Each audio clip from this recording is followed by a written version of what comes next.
السلام علیکم ورحمۃ اللہ وبرکاتہ۔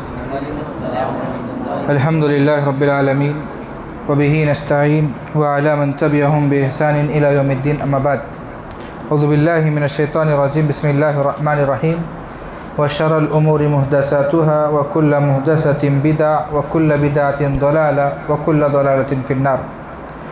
جیسا کہ گزشتہ 4 کلاسوں کے اندر بدعات کی مذمت اور اس کی تباہ کاریاں، ہمارا درس اس موضوع پر چل رہا ہے کہ کل کے درس کے اندر بدعات مذمومہ کا خلاصہ 2 دنوں سے جو ہے 3 نکات کر کے آپ لوگوں کے سامنے پیش کی گئی۔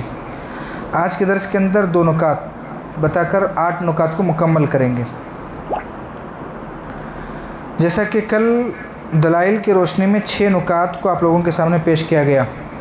پہلا نقطہ ہے ہر وہ قول و فعل و اعتقاد جو سنت کے معارض و مخالف ہو، یعنی کہ ہر وہ عقیدہ، ہر وہ کام جو سنت کے مخالف ہو اس کو بدعت کہا جاتا ہے۔ دوسرا، ہر وہ کام جو اللہ کے تقرب حاصل کرنے کے لیے کیا جائے لیکن اس کا طریقہ شریعت اور نبی کریم صلی اللہ علیہ وسلم سے ثابت نہ ہو۔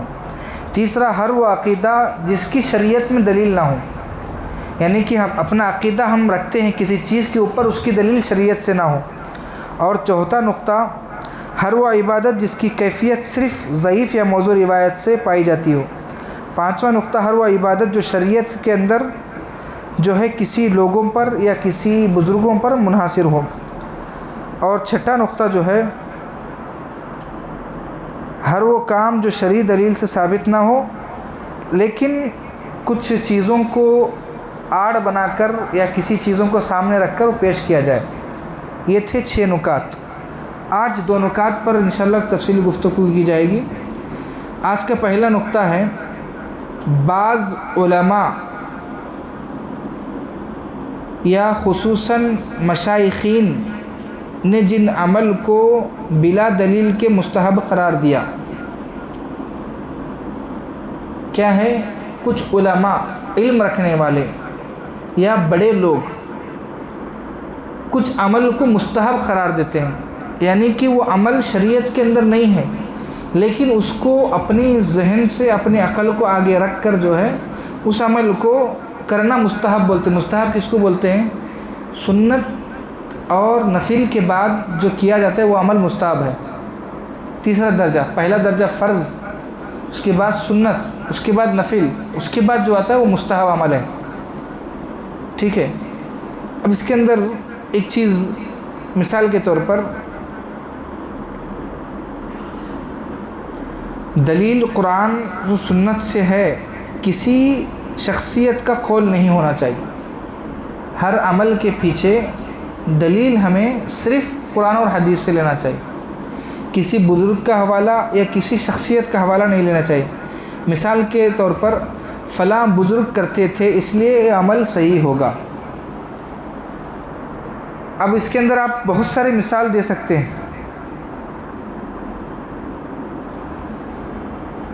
آذر ابراہیم علیہ السلام کے ابا بتوں کو بناتے تھے اور بیچتے تھے۔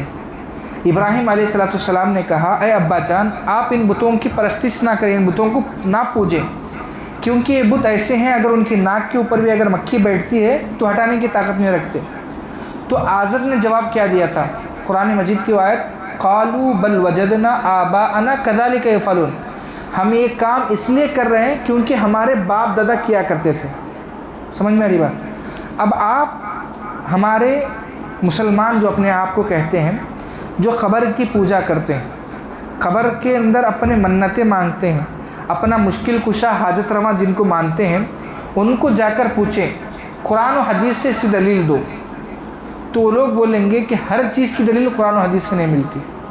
وہ لوگ بولیں گے کہ ہمارے بزرگ کرتے آ رہے تھے اس لیے ہم کر رہے ہیں۔ جس طریقے سے ابراہیم علیہ السلام کے ابا آذر کا قول تھا کہ ہمارے باپ دادا کرتے تھے، ہم اس لیے کر رہے ہیں۔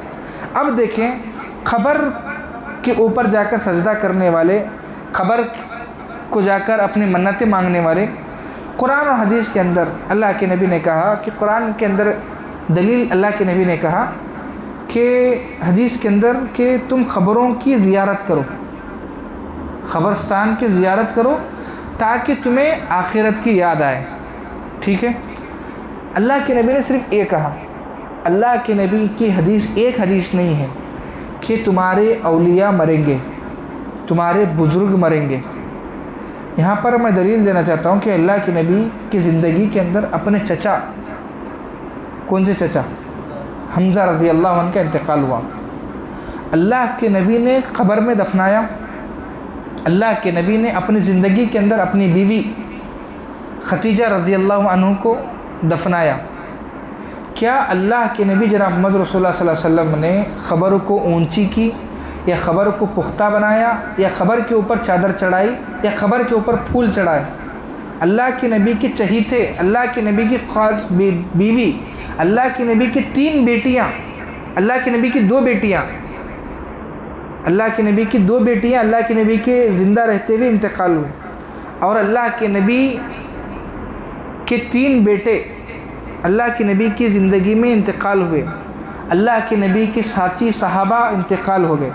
اللہ کے نبی حنظلہ رضی اللہ عنہ، مصعب بن عمیر رضی اللہ عنہ، سعد رضی اللہ عنہ، ایسے صحابہ اکرام اللہ کے نبی کے جیتے جی انتقال ہو گئے.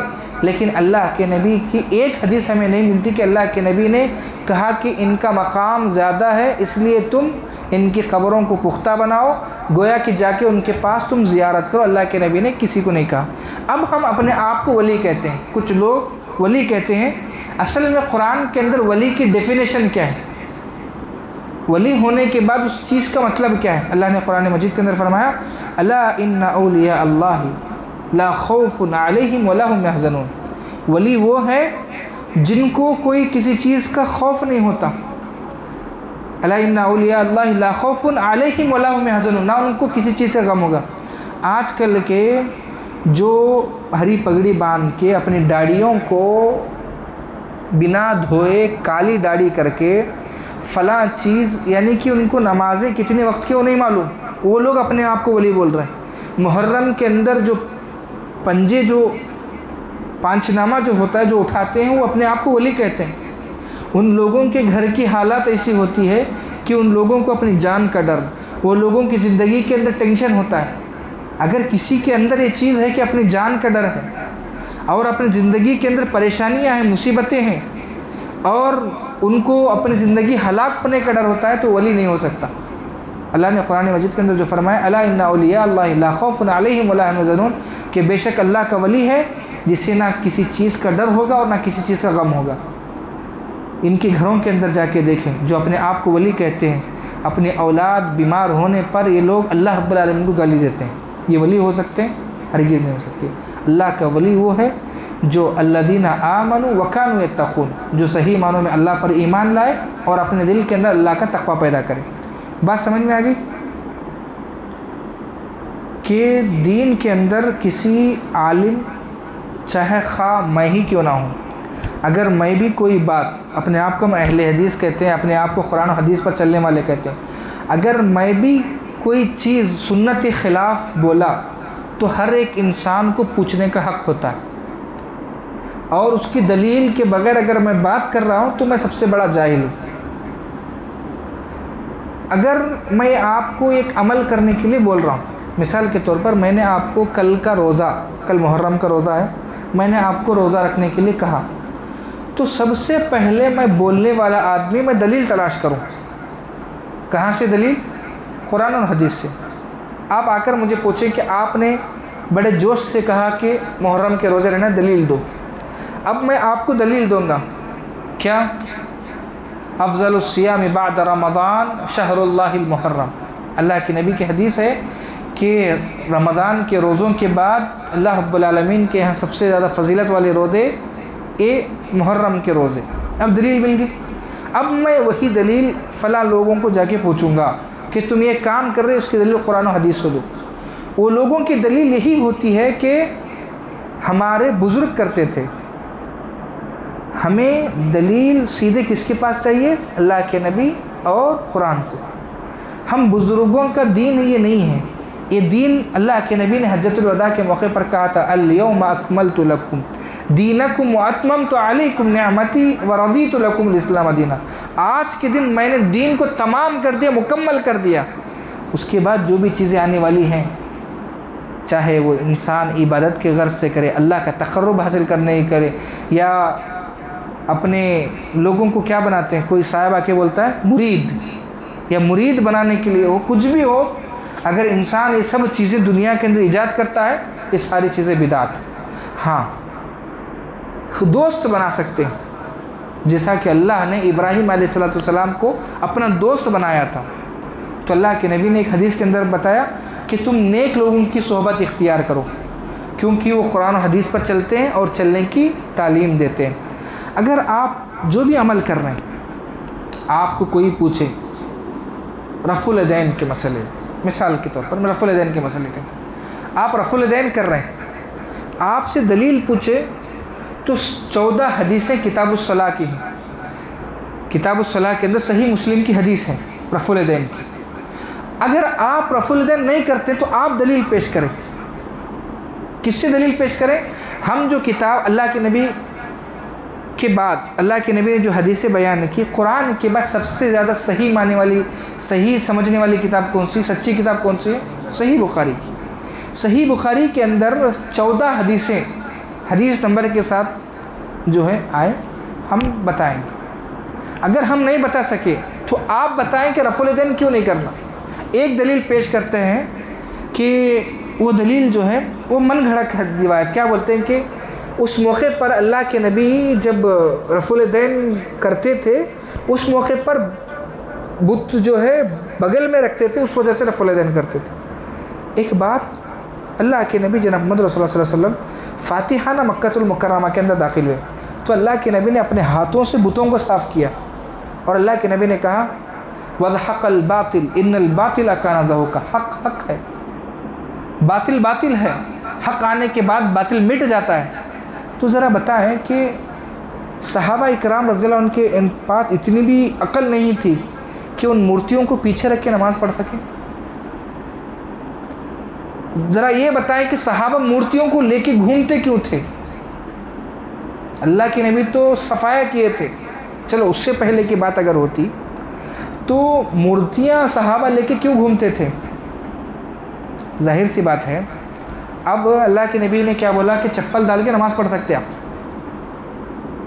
جنگل میں گئے ہیں، آپ کھیت میں گئے ہیں، کاٹے واٹے ہیں، کچھ بھی ہیں، فلاں فلاں بلا وضع بھی آپ جو ہے چپل ڈال کے صفوں بنا کے نماز پڑھ سکتے ہیں۔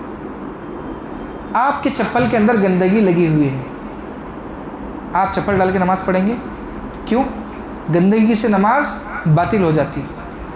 تو مورتیاں جس کی لوگ عبادت کرتے ہیں، مورتیاں جس کی لوگ عبادت کرتے ہیں، وہ چیزوں کو صحابہ اکرام رضی اللہ اجمعین اپنے ساتھ رکھ کے نماز کیوں پڑھیں گے؟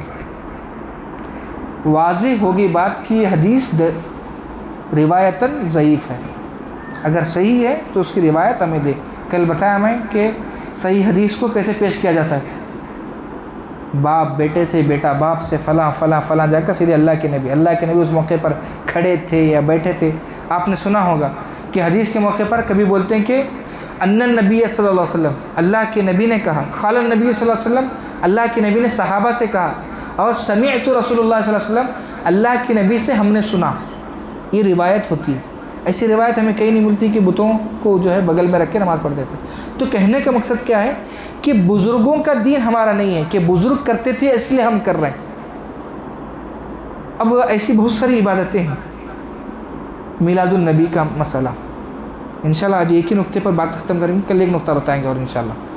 میلاد النبی کا مسئلہ، عید میلاد مناتے ہیں، دلیل کیا ہے؟ عید میلاد اس لیے مناتے ہیں کہ اللہ کے نبی کی پیدائش ہوئی تھی۔ اگر صحیح معنوں میں ہاں اختلاف ہے، لیکن زیادہ تر راجح قول کے مطابق دلائل ہمیں ملتے ہیں کہ اس دن اللہ کے نبی کی وفات ہوئی تھی۔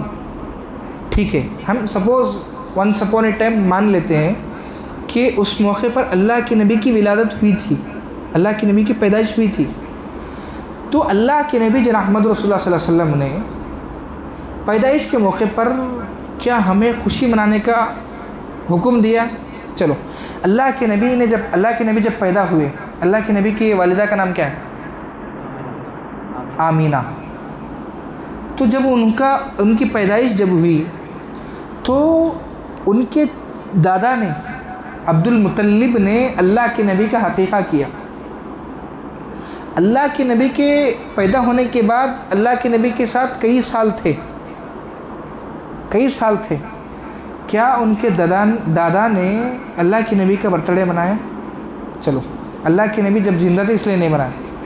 اللہ کے نبی کے انتقال کے بعد ہم جو محبت کا دعویٰ کرتے ہیں، اللہ کے نبی سے محبت کا جو دعویٰ ہم کرتے ہیں، کیا ہماری محبت ابوبکر صدیق رضی اللہ عنہ سے زیادہ ہو سکتی ہے؟ کیا ہماری محبت عمر رضی اللہ عنہ سے زیادہ ہو سکتی ہے؟ کیا ہماری محبت عثمان غنی رضی اللہ عنہ سے زیادہ ہو سکتی ہے؟ چلو، ہماری محبت علی المرتضیٰ رضی اللہ عنہ سے زیادہ ہو سکتی ہے؟ تو یہ لوگوں کی خلافت اللہ کے نبی کے انتقال کے بعد تھی. یہ لوگوں نے خلافت چلائی، یہ لوگوں نے حکومت چلائی. کیا یہ لوگوں نے اپنے حکومت والوں کو، اپنے لوگوں کو کہا کہ اللہ کے نبی کی پیدائش کا آج دن ہے؟ وہ تو وہ لوگ جانتے تھے اللہ کے نبی کب پیدا ہوئے تھے، وہ لوگوں کو پرفیکٹ دن معلوم تھا. تو کیا وہ لوگوں نے بنائی؟ تو آج کے لوگ جو عید میلاد مناتے ہیں ان سے جا کے پوچھیں کہ بھائی آپ عید میلاد کیوں مناتے ہیں؟ تو وہ کہتے ہیں کہ اللہ نے قرآن میں کہا کہ تم اللہ کے نبی کے پیدائش کے دن کو خوشی مناؤ. نہیں، ہر انسان ہر دن اللہ کے نبی سے محبت کا دعویٰ کرنا چاہیے. کیسے؟ جس نے اللہ کے نبی کی سنتوں سے محبت کی فقد حبنی، گویا کہ اس نے مجھ سے محبت کی. فقد حبنی معی فی الجنہ، جو مجھ سے محبت کرے وہ جنت میں ہوگا. ہر سنت سے محبت، کھانے سے، پینے سے، اٹھنے سے، بیٹھنے سے، ملاقات، ہماری داڑھی، ہماری کپڑے، ہر چیز اللہ کے نبی کی سنت سے ہو تو محبت خود بخود ظاہر ہوگی. روزانہ جشن منانے کا موقع ملتا ہے. اب لوگوں کو ہم بولتے ہیں عید میلاد تو بناتے ہیں، یہ ریلی نکالنا یہ کہاں ثابت ہے؟ تو اپنے عقل کے جو میں نے کل کے اس سے پہلے بتایا کہ کیفیت کو بدلنا، کیفیت کی دلیل کیسے دیتے ہیں کہ وہ لوگ پوچھیں گے تم بتاؤ جو فون استعمال کرتے ہو وہ زمانے میں کیسا تھا. کچھ چیزیں ایسی ہیں جس کو استعمال کیا جا سکتا ہے، شریعت نے اس کی گنجائش دی ہے. ہم یہ فون استعمال کر رہے ہیں، فون کو ہم ثواب کی نیت سے استعمال نہیں کر رہے، یہ فون کو ہم سنت کے اعتبار سے استعمال نہیں کر رہے، یہ فون اللہ کا حکم ہے اس لیے ہم استعمال نہیں کر رہے، یہ ہماری ضرورت ہے. جس طریقے سے انسان بیت الخلاء جاتا ہے، جانے کے بعد دھونا ضروری ہے. اگر انسان اس کی دلیل قرآن و حدیث سے ثابت کرنا چاہے، یہ آٹومیٹک انسان کی زندگی کے اندر کا کلچر ہے جو انسان کے اندر ایک تبادلہ لانے والی چیز ہے. انسان کپڑے پہنتا ہے، انسان اب اپنے اعتبار سے ناڑے کو ٹائٹ کرتا ہے یا بیلٹ ڈالتا ہے. اگر ہم یہ چیز کو قرآن و حدیث سے ڈھونڈنے کے لیے جائیں تو مل سکتی دلیل؟ نہیں ملتی. کیوں؟ یہ شریعت سے جڑا ہوا مسئلہ نہیں ہے، یہ شریعت سے ہٹ کر انسان کے روزمرہ کی زندگی کا مسئلہ ہے. ہم اگر عید میلاد کر رہے ہیں تو ہم ثواب کے ذریعے کر رہے ہیں. ہم عید میلاد کر رہے ہیں تو اللہ کی نبی کی محبت ثابت کرنے کے لیے ہم کر رہے ہیں. اللہ کی نبی کی محبت اگر ثابت کرنا ہے تو قرآن جو بتائے وہ کرو. اللہ نے قرآن میں اللہ کے نبی کی محبت کرنے والوں کے بارے میں تذکرہ کیا. محمد رسول اللہ والذین معہ اشداء علی الکفار رحماء بینہم تراہم رکعا سجدا یبتغون فضلا من اللہ ورضوانا. محمد رسول اللہ صلی اللہ علیہ وسلم کے دوست وہ ہیں رکعا سجدا یبتغون فضلا من اللہ. وہ لوگوں کو دیکھو گے آپ سجدے میں موجود ہوں گے، یہ محبت کا ثبوت. وہ لوگوں کو دیکھو گے رکوع میں موجود ہوں گے، یہ محبت کا ثبوت. صحابہ کرام رضی اللہ اجمعین کی بڑی قربانی ہے. آپ یہ یوٹیوب چینل کے اندر جو ہے محبت رسول کے نام کا میرا خود ایک بیان ہے، 2 ٹاپک ہے اس کے اندر، آپ جا کے سنیں کہ محبت رسول کس کو کہا جاتا ہے. تو کہنے کا مقصد جو بھی ہم عمل کریں وہ شریعت سے ہو، نہ ہی بزرگ سے. ہاں اگر ہمارے ابا، ہم جس کو اپنا باپ مانتے ہیں، وہ بھی اگر شریعت کے خلاف ہمیں کرنے کا حکم دے، اللہ کی اطاعت و فرما برداری میں ماں باپ کی نافرمانی جائز ہے. بات سمجھ میں آ رہی؟ اللہ کی اور اس کے رسول کی اطاعت و فرما برداری میں ماں باپ کی نافرمانی جائز ہے. کیسے؟ آپ اہل حدیث ہوئے، آپ کے گھر کے اندر آپ کے ماں باپ آپ کو شرک کی طرف لے جا رہے ہیں، تو آپ اپنے ماں باپ کی بات اگر ٹھکرائیں گے تو آپ کو گناہ نہیں ملے گا. کیوں؟ اللہ اور اس کے رسول کی محبت سب سے پہلے، اس کے بعد لوگوں کی محبت، ماں باپ کی محبت. کیوں؟ عمر رضی اللہ عنہ نے کہا تھا اللہ کے نبی میں آپ سے محبت کرتا ہوں اپنے بیوی بچوں کے بعد. تو اللہ کے نبی نے کہا تھا تم لا یؤمن احدکم حتی ان اکون احب الیہ من والدہ وولدہ والناس اجمعین، جب تک تم ایمان والے نہیں ہو سکتے جب تک کہ تم اپنے ماں باپ، اپنے بچے، ساری دنیا کی چیزوں سے زیادہ مجھ سے محبت کرو۔ یہ محبت کا ثبوت ہے۔ آپ اپنے بچوں کو نماز کے لیے نہیں بھیج رہے، عید میلاد کے لیے بھیج رہے ہیں۔ آپ اپنے بچوں کو نہیں بھیج رہے وہ کربلا کے میدان، وہ انشاءاللہ جمعہ کا خطبہ کربلا کے بارے میں ہوگا، انشاءاللہ اس کے اندر تفصیل آئے گی کہ انسان سب چیزوں کو بزرگوں پر منحصر کرتا ہے۔ یہ بزرگوں کا دین نہیں، یہ دین خالص جو اللہ کے نبی نے چھوڑ کے گئے، ایسا دین اللہ کے نبی نے ہم تک پہنچایا جو رات کے اندھیرے میں بھی دن کی طرح واضح اور روشن۔ اللہ کے نبی نے ہر چیز بتائی، ملاقات، کھانا پینا، اٹھنا بیٹھنا، چلنا پھرنا، ہر چیز اللہ کے نبی نے سکھائی۔ بس ہمیں دلیل قرآن و حدیث سے ہونا چاہیے۔ ہماری دلیل کا ثبوت بزرگ نہیں ہو سکتے، عالم نہیں ہو سکتا، استاد نہیں ہو سکتا، بڑا شخص نہیں ہو سکتا، ولی نہیں ہو سکتا۔ ہماری دلیل صرف اللہ کے نبی اور اللہ تعالیٰ کا کلام۔ اللہ تعالیٰ سے دعا ہے صحیح معنوں میں کتاب و سنت پر عمل کرنے کی توفیق سے فرمائے۔ وما توفیق الا باللہ وما علینا البلاغ۔ السلام علیکم ورحمۃ اللہ وبرکاتہ۔